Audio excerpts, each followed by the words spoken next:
मैं एक छोटे से गांव में रहती थी। मुझे नई नई जगहें देखना बहुत पसंद था। हर दिन मैं अपनी दुनिया को बड़ी उत्सुकता से देखती थी। मैं तारों के बारे में सोचती थी, मैं पेड़ों के बारे में सोचती थी, मैं सब कुछ जानना चाहती थी। एक दिन माया ने विज्ञान प्रतियोगिता के बारे में सुना। अलग अलग गांवों के बच्चे एक साथ आते थे। वे प्रोजेक्ट शेयर करते और एक दूसरे से सीखते थे। माया का दिल खुशी से उछल पड़ा। वो इस एडवेंचर का हिस्सा बनना चाहती थी। मैं जानती थी कि मदद के लिए किससे पूछना है। मेरा दोस्त राज अगले गांव में रहता था। राज को भी विज्ञान उतना ही पसंद था जितना मुझे। उसकी एक टीम थी जो इंटरेस्टिंग प्रोजेक्ट्स पर काम करती थी। मुझे पता था कि राज और उसकी टीम भी कंपटीशन के लिए बहुत एक्साइटेड होंगे। मैं दौड़ती हुई अगले गांव पहुंची। मैंने राज और उसके दोस्तों को प्रतियोगिता के बारे में बताया। राज की आंखें चमक उठी। उसने अपनी टीम को इकट्ठा किया। सभी बहुत खुश थे। उन्होंने साथ काम करने का फैसला किया। वे अपने आइडियाज और नॉलेज को मिलाना चाहते थे। टीम को पता था कि यह सीखने और आगे बढ़ने का मौका था। सबसे पहले हमें एक प्रोजेक्ट चुनना था। हम एक आम के पेड़ के नीचे बैठे ब्रेनस्टॉर्मिंग करने के लिए। मैंने तारों के प्रति अपने फैसिनेशन के बारे में बताया। मैंने रोबोट्स के प्रति अपने प्यार के बारे में बताया। आखिरकार उन्हें परफेक्ट प्रोजेक्ट मिल ही गया। उन्होंने रोवर का एक छोटा सा मॉडल बनाने का फैसला किया जो चांद पर एक्सप्लोर कर सके। टीम बहुत एक्साइटेड थी। वे जानते थे कि यह एक चैलेंज होगा, लेकिन वे कड़ी मेहनत करने और साथ मिलकर नई चीजें सीखने के लिए तैयार थे। माया की उत्सुकता और राज के नेतृत्व के साथ वे आत्मविश्वास से भरे और प्रतियोगिता के लिए तैयार थे। टीम हर दिन मिलती थी। वे राज के बैकयार्ड में काम करते थे। सबसे पहले उन्होंने स्पेस और रोबोट्स के बारे में किताबें पढ़ी। उन्होंने चांद की सतह और रोवर्स कैसे चलते हैं इसके बारे में सीखा।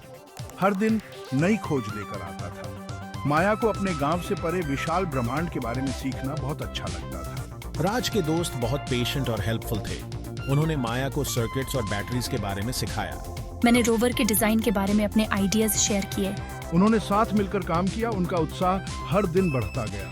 उनके कुशल हाथों के नीचे रोवर ने आकार लेना शुरू कर दिया। यह हमेशा आसान नहीं था। कभी कभी उनका रोवर नहीं चलता था। दूसरी बार पार्ट्स गिर जाते थे, लेकिन माया ने कभी हार नहीं मानी। उसने हर गलती से सीखा। वह जानती थी कि सबसे अच्छे वैज्ञानिकों को भी चुनौतियों का सामना करना पड़ता है। आखिरकार वो खास दिन आ ही गया। माया ने अपनी सबसे अच्छी ड्रेस पहनी। वो खुद को एक असली साइंटिस्ट की तरह महसूस कर रही थी। मैं आज एक असली साइंटिस्ट की तरह फील कर रही हूँ। वो राज और उसके दोस्तों के साथ शामिल हुई। वे कंपटीशन के लिए पास के शहर गए। हॉल अलग अलग स्कूल्स के स्टूडेंट्स से भरा हुआ था। माया ने अद्भुत साइंस प्रोजेक्ट्स देखे। वहां रंगीन चार्ट्स, वर्किंग मॉडल्स और इंटरेस्टिंग एक्सपेरिमेंट्स थे। वह थोड़ी नर्वस महसूस कर रही थी, लेकिन मोस्टली एक्साइटेड थी। वह जानती थी कि जीत या हार उसने पहले ही बहुत कुछ सीख लिया था। आखिरकार उनकी बारी आई। माया ने एक गहरी सांस ली। ऑलराइट माया, चलो करते हैं ये।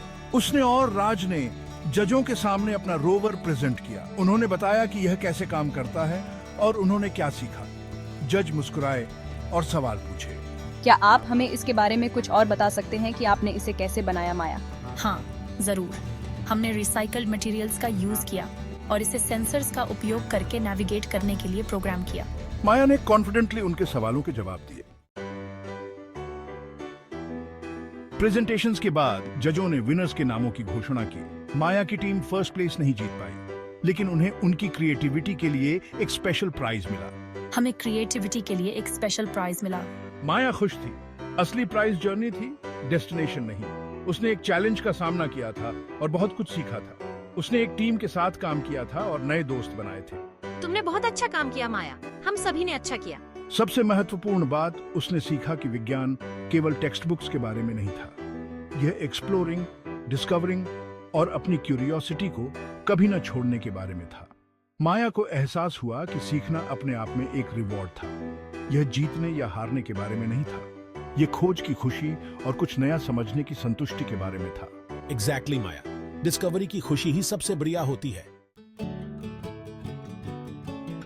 माया अपने गांव लौट आई। वह अपने एक्सपीरियंसेस शेयर करने के लिए बहुत एक्साइटेड थी। उसने अपने दोस्तों को इकट्ठा किया और उन्हें कंपटीशन के बारे में सब कुछ बताया। दोस्तों, आपको यकीन नहीं होगा कि मैंने कंपटीशन में क्या क्या सीखा। उसने उन्हें रोवर की पिक्चर्स दिखाई। उसने बताया कि यह कैसे काम करता है।